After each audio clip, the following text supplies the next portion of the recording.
All right, I am gonna give you a tip, something to pay attention to go from good to great in your Chaturanga.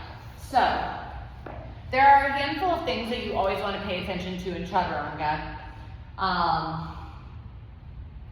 Pointer fingers facing 12 o'clock, fingers stretch out, right? Starting in a really strong high plank position, right? So if you start with your shoulders right on top of your wrists, engage your core, and then set your gaze out in front of your yoga mat, right? Rather than looking down and at my thumbs or back, see how my neck curls down? You want your neck to be nice and long.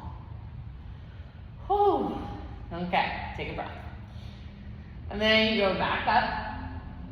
Now, shift your shoulders to stack right on top of your fingertips. Send your elbows straight back by your side, and then press up into your upward facing dog.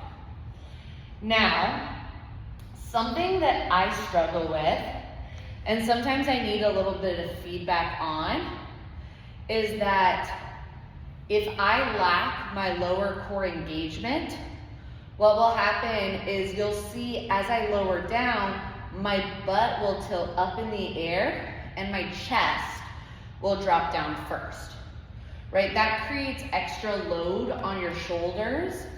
And if we even think about the pose Chaturanga Dandasana, right? It's four-limbed, Chatu, right, four. Ranga, rungs are limbs. And then Dandasana is staff pose, right? And so it's literally the action of lowering from high plank to that low plank. And you want to keep your staff pose as straight as possible, right? So think hips in line with heart.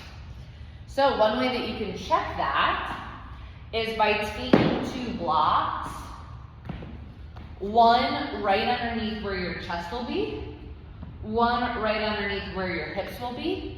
And if your chest hits the block long before your pelvis hits the block, that means that you've then tilted your tailbone upwards.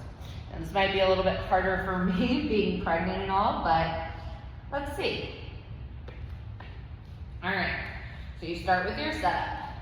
Shoulders on top of wrists, nice and strong through your core. Gaze a few inches in front of your yoga mat. Inhale, shift forward. Exhale, lower down. I think that was pretty good. And then you would press up into your upward facing dog. And then back to your downward facing dog.